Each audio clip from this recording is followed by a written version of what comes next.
You know what's really cool? Vampires. But do you know what is cooler than vampires? Vampire hunters. Combine the two and you get this cold ass dude. Blade has been a Marvel character that has been around in multiple different medias for a very long time. Comics primarily, because that's where he started, of course, but extending to the 1998 movie with Wesley Snipes and the follow-up to sequels. The opening of that movie is engraved into my mind as one of the best main character reveals in a Marvel movie and in just a movie, period. Blade has also made his way into games, 2 movie tie-in games, a part in the Lego games, and in Marvel's Alliance, Ultimate Alliance 1 and 2. And more recently, which I quite enjoyed him in, was Marvel's Midnight Suns. So you can imagine my surprise a few short weeks ago when Arkane Lyon dropped the teaser trailer at the Game Awards for a new Blade game. I'm interested. And after thinking on it for a few days, I think that this collaboration has some pretty incredible potential, so I wanted to talk about why. Arkane Lyon, if you're not familiar, are responsible for the Dishonored games and also a Game of the Year nominee a few years ago that did win a couple of awards. That was Deathloop. So we have Blade, a slick and stylish vampire hunter, also known as the Daywalker, and combine that with the slick and stylish gameplay and art style of Dishonored and Deathloop, and you can imagine how this game is going to turn out. But what information do we actually have on the game? We just had the trailer drop, but there's a bunch of information that we can go through and some new information that came out a couple of days ago. So let's actually start with the trailer. The trailer starts with an outside shop of a barber's in Paris, somewhere in Paris that we know that it's going to be a quarantined area, with the announcement first in French and then in English telling all of the citizens to stay indoors as the sun is setting, which means people need to barricade themselves, which indicates that the vampires are about to go crazy. Next, we are inside the shop with a countdown shot of, like, basically the countdown to get inside of the Eiffel Tower as well, and the barber turns up the radio to enhance the music. We see a very nervous barber with a cross around their neck that cuts themselves on a razor blade, emphasis on the blade, but still ready to fix up the iconic beard of our main character. As soon as the barber shaves the beard, the light changes and all chaos breaks loose outside. Blade hands over a nice €20 and says, make sure you lock up tight. The night is about to get crazy. And this goes into quite possibly one of the coolest suit-up shots I've seen in a trailer. And I can continue to watch this over and over.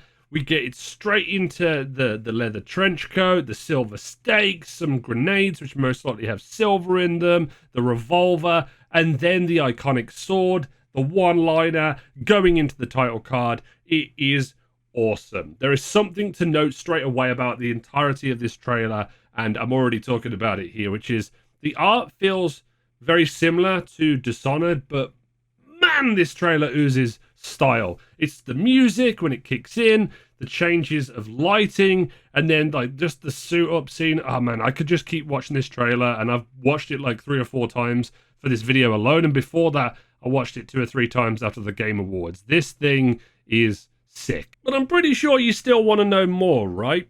We also know that the game is going to be a third-person immersive hybrid action game. I don't know what that means by the immersive sim part, very similar to maybe like Prey, but still, it's going to be a third-person action game primarily. And according to the game director, Dinka Bakaba, it will be set in their own twisted version of a quarantined Paris.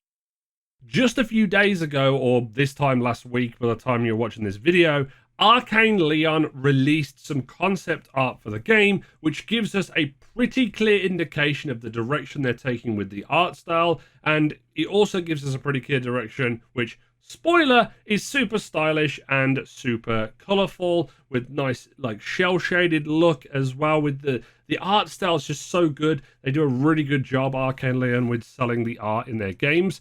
And the first picture that you can see on screen right now is of Blade on a rooftop overlooking the city with some aerial platforms, most likely going to be used for traversal. And then there's also the Eiffel Tower in the background, and then there's also chaos below. And note, in the foreground, there is a couple of dead bodies. Maybe they are human allies of the vampires. Maybe they're currently dead vamps or knocked out vamps. I have actually been to Paris myself, and a lot of the buildings are like this there. The like slantedness that feels very old in the design, and they are capturing it here, so it's pretty cool. I like what I'm seeing. The next piece of concept art is kind of funny to me because it looks like a callback, as there is a line for a nightclub with Blade waiting in the shadows, similar to a certain opening scene to the Blade movie, which I totally didn't get distracted watching 20 minutes of all of the different fight scenes there whilst I was writing this strip. But yeah, it's a pretty cool art piece showcasing another look at the world. And the final piece that we got was a look at some of the vamps with Blade in the background, which seems like an artistic take on how the bats will look in the game. Obviously, it's just concept art, so we can speculate there. And we also have 4 vampires in the train car, and it just looks like they're on their way to the day shift, let alone being creatures of the night. One on the closest right-hand side has this white hair, and there's also the kind of iconic pointy ears, balded head that we've seen from a couple of other vampires in the past, more of like the Nosferatu. But yeah, I love this piece of art. I love all 3 pieces of this. This is all we currently know about the game at the moment. But the reason this has me super high on the potential list is because given the fact that Arkane Lyon can stretch their legs here and try something different, but also stay within their own wheelhouse and keep things familiar. Moving into the third-person genre might be something a little bit different, but I'm getting way ahead of myself saying this. But imagine a Blade game that is similar to the Dishonored games in terms of stealth and how we play, but then like a mixture between the Arkham games and the most recent Spider-Man game as well when it comes to like the action combat with some gunplay in there as well, like a mixture of like gunplay and sword play. The blend I think would go very well, and the Dishonored games were very good in terms of stealth, so being able to be in like rafters, like sneaking around corners and stuff. And I think the compilation that you can see of the Dishonored games, if you go back and look at those, of people stringing kills together in creative ways like a master assassin, is really awesome. And if they can capture that and put it in a Blade game, and then also have like more of the open action style like arena that we have in the Spider-Man games or even the Arkham games, then I think we've got a very good combo here. And I think that's maybe what they'll end up going for. But this is just 100% pure, unfiltered speculation from me at this point. This is just what I'd like to see from the game. And I'm excited not just for the idea of a Blade game, but a Blade game from a studio with history of making games with top-notch gameplay. Which reminds me, I really need to do a replay of Dishonored 1 and 2 at some point, and then maybe even play Deathloop as like an extra thing, maybe like a retrospective on the channel. Who knows, maybe in the future.